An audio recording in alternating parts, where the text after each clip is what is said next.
Bonjour, aujourd'hui nous recevons Jacky Chanton. Bonjour Monsieur Chanton. Bonjour Monsieur Cuche. Voilà, soyez le bienvenu. Nous vous recevons dans le cadre des entretiens que nous faisons toutes les semaines et que nous publions le mardi depuis 5 ans. Voilà, alors vous avez 76 ans, vous êtes alésien, vous avez travaillé à IBM Montpellier. Entre autres, oui. Voilà, vous êtes retraité aujourd'hui. Vous avez travaillé sur les méthodes et supports de gestion. Tout à fait. Voilà, et aujourd'hui vous êtes, enfin, depuis de longues années, vous êtes à l'ODAM, qui est l'Observatoire indépendant des déchets, de l'environnement et de la santé pour la métropole de Montpellier. Tout à fait. Donc c'est-à-dire que vous êtes un peu le contre-pouvoir des salades que nous vendent les institutionnels. Disons qu'on travaille en faisant une écologie qui n'est pas une écologie politique, mais une écologie qui concerne tous les citoyens. Voilà. Je n'ai jamais été inscrit en parti politique, je ne le suis toujours pas. Et voilà, donc j'agis, je pense que l'écologie n'appartient pas à un parti politique, mais elle appartient à chacun d'entre nous et à tous les citoyens de la métropole et de France. Voilà, c'est dit. Vous êtes aussi secrétaire du CIDES 34, c'est un collectif de 8 associations environnementales Tout à fait. qui s'occupent de la santé. De l'environnement, tout comme le fait l'ODAM, mais nous sommes regroupés en 8 associations environnementales pour peser un petit peu plus au niveau de la métropole. Ça représente combien d'adhérents ces 8 associations? Alors là, je ne pourrais pas vous le dire parce que ça fluctue. Ça ne fluctue pas à la hausse parce que des gens qui veulent être bénévoles et travailler uniquement pour la santé des gens et pour l'environnement, c'est très très très difficile maintenant que les gens s'engagent. Les gens s'engagent lorsqu'ils sont carrément impliqués, directement impliqués. Ouais. Et là, bien sûr, ils reviennent nous voir ou bien alors ils créent leur propre collectif. Mais il faut se dire que c'est pas tellement porteur aujourd'hui de se retrouver dans une association environnementale indépendante. Voilà. Parce que ça, c'est pas comme ELV, ça paye pas, quoi. Ça ne paye pas. Tout à fait. Donc votre objectif, c'est avoir un environnement sain. Tout à fait. Et contrairement à ce que dit le président de la Fosse, les décisions aujourd'hui prises au niveau de l'environnement ne sont pas apaisées. Ah ben non, lui qui, au niveau de la métropole, il souhaitait avoir un environnement apaisé, je pense qu'il peut l'avoir peut-être avec ses élus, mais avec la population, pas du tout. Avec ces élus, ça commence à chauffer, hein, on va y revenir. Enfin, peut-être, mais enfin, peut-être avec la population de Montpellier, mais avec les populations environnantes, que ce soit Latte, Pérol ou les communes environnant Montpellier, je n'entends pas que des discours qui soient favorables aux décisions prises au niveau environnement par M. Delafosse. Bon, Jacky, donc on va parler du stade, de la bétonisation à outrance, de la pollution du littoral et de Maera. Et en passant aussi, on évoquera le TOT. Voilà. Donc, de vastes sujets. Donc, en attendant, on va parler de la une du 994. Donc, petit à petit, on arrive au 1000, au 1000e numéro de la Glorieuse. Donc, on revient sur la culture. Montpellier, capitale européenne de la culture, ça vous a pas échappé? Oui, mais bon, la culture, elle y est dans toutes les villes. Bon, Montpellier, de la culture, quand même, il faut reconnaître qu'il y a des efforts qui sont faits dessus. Il faut reconnaître ce qui existe. Voilà. Hein, bon, voilà. Alors, les projets qui ont été choisis ont titre 50 projets aux nuances de rose. Et voilà, donc Montpellier, capitale européenne de la culture, gros coup de piston et copinage. Alors, capitale de la culture, moi, comme je le dis, dans chaque ville, elle a sa culture. Que Montpellier soit la capitale, je le veux bien, mais rien me le prouve à l'heure actuelle. Mais je reconnais que la culture existe à Montpellier et que, ma foi, c'est un secteur qui est plutôt favorable actuellement. Voilà. On revient sur des violences qui ont eu lieu ces derniers jours sur les bords du Lez à Antigone et dans un article qui s'appelle Orange Mécanique sur les bords du Lez. Ça vous évoque quelque chose, Orange Mécanique? Alors là, non, je suis pas informé sur ce sujet proprement dit. Ben, vous le lirez dans le journal. Par contre, au niveau de l'AT, on a eu quelques incivilités, et nous avons des incivilités que nous n'avions pas auparavant. Ça a été dénoncé par diverses associations, par des blogs. Et il y a eu l'histoire du jeune il y a 2 ans là, qui s'est fait massacrer là, qui est à l'hôpital tout et à qui est fait. toujours dans une situation difficile au bout de 2 ans. Tout à fait, mais il y en a aussi à Aragon. Donc c'est une situation qui n'est pas très saine. Et au niveau de la sécurité, les gens sont de plus en plus craintifs vis-à-vis de leur sécurité. Voilà. Même au niveau des cambriolages, vis-à-vis des incivilités, les incivilités aussi au niveau des déchets, puisque vous savez que je suis quand même les déchets. Et quand on voit que, par exemple, on a ramassé plus d'1 tonne de déchets à Port-Marianne, au pont de l'autoroute A709, avec d'autres associations, donc ces incivilités... Sur le bord de la route, sur le bord de la route? Oui, tout à fait, au niveau du pont, là, à Port-Marianne, à la 709, carrément au bord de la 709. D'accord. Ok. Et donc on revient aussi sur le bilan électif 2 ans après. On fait une comparaison entre Michael Delafosse et Philippe Sorel. Voilà, ça c'est un autre article. On revient aussi sur la démission de Charles Sultan, qui démissionne donc du conseil municipal. Et voilà, et puis on fait un travail aussi sur la propreté à Montpellier. Et le résultat, c'est que c'est un échec complet. Il y a même la responsable des déchets à la métropole qui a donné sa démission. Donc Sultan, la responsable des déchets. Ça va mal à Montpellier. Voilà, Jackie, vous vouliez dire quelque chose peut-être? Non, je regrette que le professeur Sultan soit parti, parce que c'est quelqu'un que je considère. J'ai assisté à ses conférences plusieurs fois, et je peux regretter, mais je me pose la question, pourquoi il est allé travailler avec M. Delafosse dans ce gouvernement, disons, dans ce nid de guêpes, dans cette souris où l'opportunité de faire ce qu'on veut n'existe pas, quoi. Hein. C'est du dirigisme. C'est incroyable. C'est du dirigisme. Il nous raconte dans cet article que depuis le début, tous ces projets sont retoqués. Ouais. Pour quelqu'un qui a une sommité comme le professeur Sultan, c'est simplement incroyable. Je regrette. Donc on va passer aux questions. Donc on va parler un peu du stade pour commencer. Donc qui a été décidé, donc son transfert a été décidé à cause de l'inondabilité à la Mosson. Est-ce que le nouveau stade est hors d'eau? Le stade, lui, le sera pour l'instant. Maintenant, reste à savoir les conséquences du stade sont très importantes. D'une part, on parle du stade. C'est une bonne question. Parce qu'on ne nous a pas demandé notre avis. On nous a imposé et on nous impose le stade. Si M. Delafosse veut faire le stade à cet endroit-là, qu'il fasse un référendum local entre Pérol et Latte au niveau des habitants, mais qui ne nous impose pas un stade qui est un véritable danger environnemental pour la commune de Pérol et de Latte. Et surtout pour notre littoral. Surtout pour notre littoral. Donc, construire un stade à cet endroit-là, est-ce que c'est bien? Ah, pas du tout. Je veux dire par là, il y a une concertation. Alors, qu'est-ce qu'on appelle une concertation?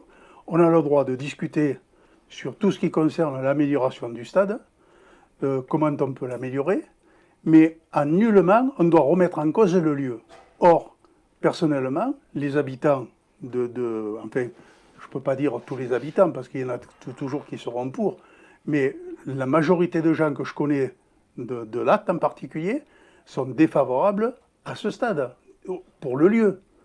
Le stade, il va être construit à Pérol, hein, donc c'est pas... Bien sûr, mais les conséquences, je vous ai parlé des conséquences. Les conséquences, c'est au niveau du littoral, c'est au niveau des inondations, c'est au niveau de la qualité de l'air, c'est au niveau, surtout, routier. ce sera l'enfer pour Latte, il faut bien se le dire. Est-ce que si c'est ça pas se un fait. paradoxe de construire un stade entre deux autoroutes dans une ville qui proscrit la voiture? Ben, d'une part, ils vont aménager plusieurs lignes de tram, ce qui veut dire que quand on emprunte les voies, ça veut dire qu'il va y avoir des ralentissements au niveau de la circulation des automobiles. Ça veut dire encore plus de pollution, hein, parce qu'on peut dire que ce soit aménagé. En plus de ça, lorsqu'il y aura des jours de match, ça sera l'enfer pour Latte, et ce sera l'enfer tous les jours, puisque ça draine un certain nombre de personnes, parce que vous n'avez pas seulement le stade, vous avez déjà Carrefour, vous avez Auchan, vous avez la région qui se trouve là-bas, vous avez la salle de spectacle, l'aréna. Donc vous voyez l'apport de pollution qu'on amène en bord de littoral. Alors que la logique voudrait qu'au contraire, on laisse des espaces verts au niveau du littoral. On est en train de l'agresser. En plus, nous avons une zone humide de l'Estanel, dans laquelle va être entourée de constructions. Pour une zone humide, c'est une catastrophe. Voilà. Et parce que, bon, on a l'impression que ce stade, finalement, c'est un peu l'Arlésienne. On se demande s'il va se faire. J'avais Philippe Sorel ici il y a à peu près 4 ou 5 ans qui nous disait que les fondations du stade allaient se faire dans moins d'un an, quoi. Donc aujourd'hui, on rame toujours. Les 2 derniers maires donc, ont plébiscité ce stade. Rien n'avance. Pourquoi vous êtes opposé? Alors, je l'ai expliqué à la vidéoconférence avec le staff de Nicolin il n'y a pas longtemps. Je leur ai expliqué que ce que je remettais en cause, c'était pas le stade. Hein. Moi, j'ai rien contre un nouveau stade, mais pas sur ce lieu. Que Nicolin veuille faire ce stade à cet endroit, moi, je serais à sa place, je ferais exactement pareil. Et même si je pouvais le mettre au bord de la plage, j'aurais encore plus de monde, quoi. Hein. Je veux dire par là, c'est sûr que j'aurais choisi ce lieu-là. Mais si on regarde au niveau environnement, on se retrouve complètement bloqué, si vous préférez. Ça va apporter un certain nombre de pollutions. Il ne faut pas oublier une chose suivante, c'est que les pollutions anthropiques, c'est 70% des pollutions de notre littoral. Or, rappelez ce que c'est une pollution anthropique pour nos auditeurs. Anthropique, c'est la pollution due par le nombre d'habitants. D'accord. Voilà. Le nombre d'habitants font que bon, vous tombez un mégot au sol, vous tombez une cigarette, des plastiques, etc. Tout ça, ça va à la plage, ça va à la mer. Donc ça va au niveau du littoral. Ça déstabilise le littoral. En plus de ça, on ne tient pas compte ni de l'élévation du niveau de la mer. Le GIEC est affirmatif sur le sujet. D'ici l'an 2100, on risque d'avoir une élévation minimale de 1 mètre jusqu'à 7 mètres dans le cas le plus défavorable. Vous vous rendez compte? Donc, pour quelle raison on va construire encore plus et apporter des pollutions au sud de Montpellier? Parce que qu'a fait le district, l'agglomération, la métropole, c'est apporter toujours plus de pollution au sud de Montpellier et la mer. Rendez-vous compte que vous avez Port-Marianne, sur 400 hectares, vous avez plus de 200 qui arrivent vers l'autoroute A9, qui est maintenant à 709. De Richter, au pont de l'autoroute, c'est une zone qui nous avait permis d'absorber, qui avait servi de bassin de rétention lors de l'inondation de la crue de 1976, la crue de référence. Or, maintenant, avec les surfaces bâties, vous avez plusieurs centaines d'hectares de surfaces bâties qui sont des accélérateurs de crue. Alors, on a beau avoir la déviation de la Lironde et l'amélioration des digues du Lez, nous ne sommes pas à l'abri d'une crue, même inférieure à la crue centenale, nous ne sommes pas à l'abri de cette crue à Latte. Et les politiques et les urbanistes parlent de verticalité. Alors, la verticalité, c'est d'utiliser au mieux les surfaces de terrain de façon à faire une économie de surface. Il y a un préfet qui a dit, le préfet de région, d'ailleurs, il a dit, chaque habitant nouveau qui arrive sur une commune ou un endroit dans l'Occitanie, ce sont 730 mètres carrés de surface artificialisée. Vous vous rendez compte? 730 mètres carrés par habitant supplémentaire en Occitanie. C'est le préfet de région qui l'a écrit. D'accord. Et Montpellier ne cesse de s'étendre vers la mer. Comment comprendre cette dualité, verticalité et s'étendre vers la mer? S'étendre vers la mer, c'est une anomalie grave au niveau environnemental, qui a été dénoncée d'ailleurs par plusieurs préfets. Alors je ne comprends pas l'idée du président de la métropole qui décide d'urbaniser le sud de Montpellier et en allant vers la mer. Incompréhensible. Et comment se fait-il que les associations il a annoncé qu'il ferait, je sais pas, 7, 10, 8 folies peut-être. Donc c'est de l'urbanisation en hauteur.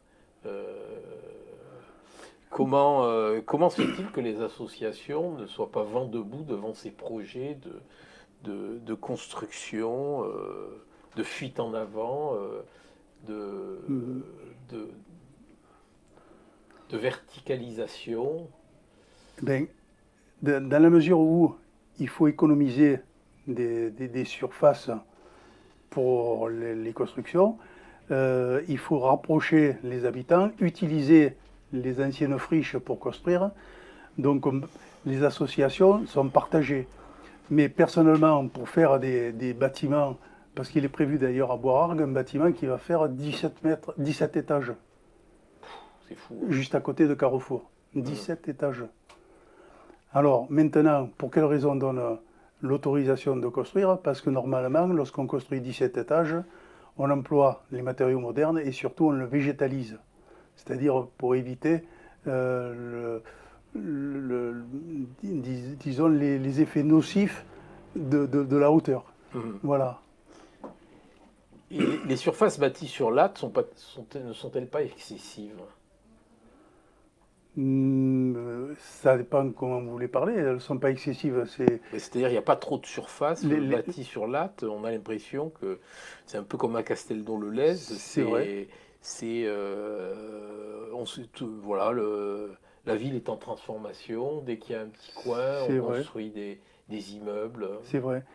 Mais on va avoir le pôle autonomie, normalement, qui va se faire en haut de Latte, justement à côté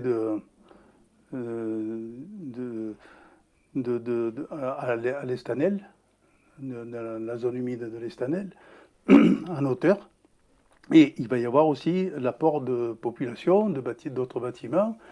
Donc le problème, ce sera le pluvial, qui va être dirigé, orienté d'une part vers la Lironde pour le penchant qui va sur Latte, et d'autre part sur la zone humide de l'Estanel, on va être obligé même de rehausser de 6 cm ce marais pour pouvoir absorber les constructions et l'apport du pluvial supplémentaire.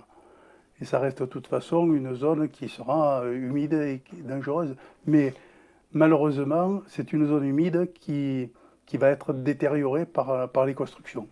J'ai un retour qu'il y a beaucoup de pollution en ce moment sur le littoral, à Palavas, entre Palavas, même à la Grande Motte, là, qui a été noté là, par un magazine mal noté, et le maire a réagi il y a peu de temps. Est-ce que vous observez quelque chose au niveau de la pollution sur le littoral? C'est-à-dire que la pollution du littoral, c'est comme à Latte. Lorsqu'on nous a doublé l'autoroute, on a fait l'autoroute à 709. Est-ce qu'on avait besoin de doubler l'autoroute? À mon avis, non. C'est pas une bonne idée. La bonne idée aurait été de prendre au niveau de la 750 au nord de Montpellier, de faire une autoroute, un à l'est et un à l'ouest, de façon à dégorger, à permettre le contournement de Montpellier par des autoroutes et faire des entrées pour éviter les bouchons dans l'entrée de Montpellier. Or, ce qui a été fait, c'est pas ça. C'est qu'ils ont voulu faire le doublement de l'autoroute. Alors, sur Latte, nous avons l'autoroute A9, le doublement par la 709, la LGV. Vous vous rendez compte, ne serait-ce que les surfaces bâties de ces œuvres sont d'autant plus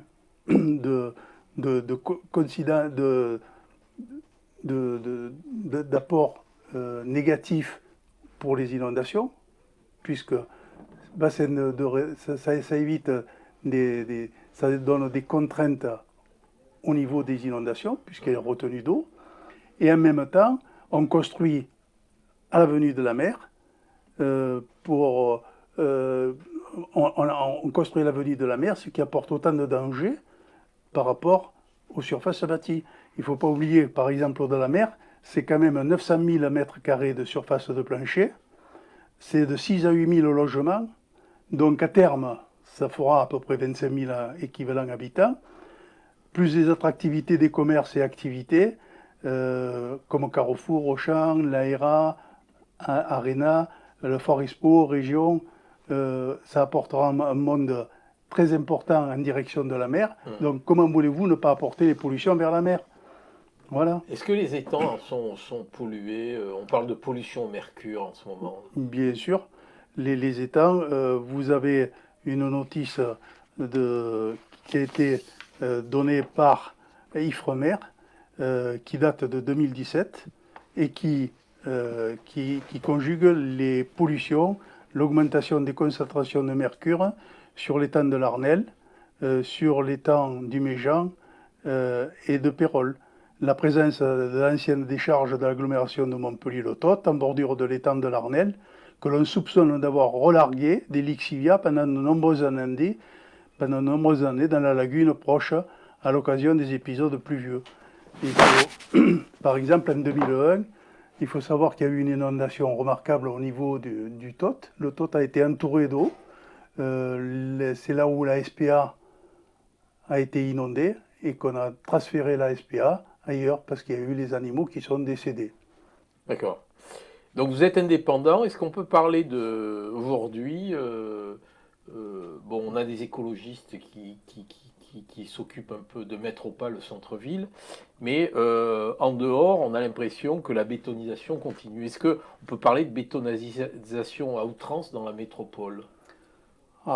Moi, je considère que je ne sais pas si c'est outrance, mais la métropole bétonne énormément.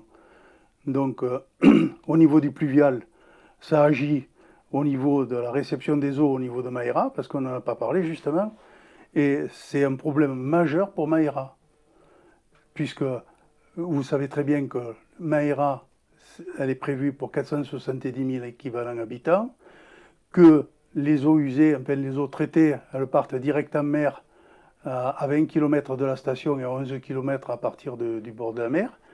C'est-à-dire qu'on pollue la Méditerranée en permanence actuellement et on pollue le lest lorsqu'il pleut parce que le pluvial vient contrarier la station Maïra, alors que la métropole a la connaissance que Maïra pollue, ne peut pas traiter correctement les eaux des villes qu'elle prend en compte.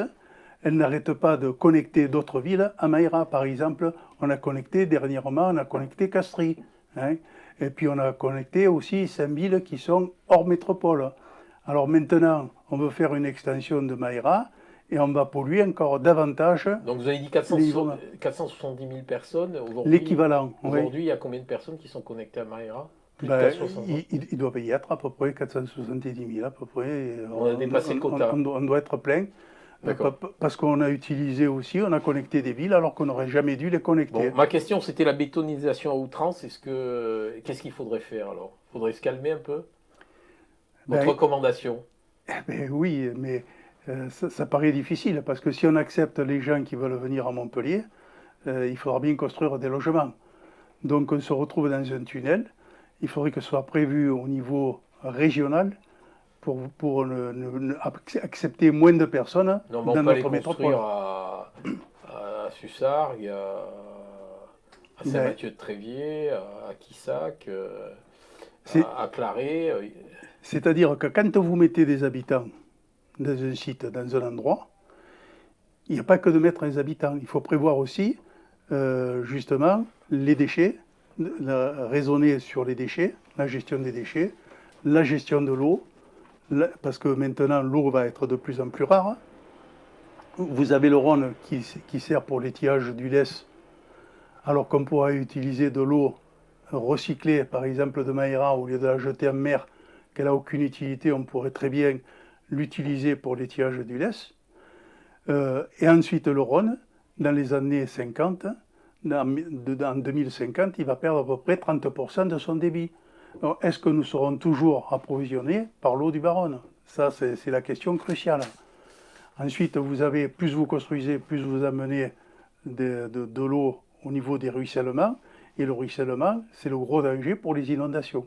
C'est la raison pour laquelle même le stade Nicolin et puis toutes les constructions qui se font en bordure en allant sur la mer, c'est autant de danger pour les inondations, même si c'est que par le pluvial. Voilà. Tandis qu'à l'Atte-Centre, c'est carrément l'inondation qui nous viendra du lest et qui nous viendra en force. Très bien, écoutez, je vous remercie. Merci.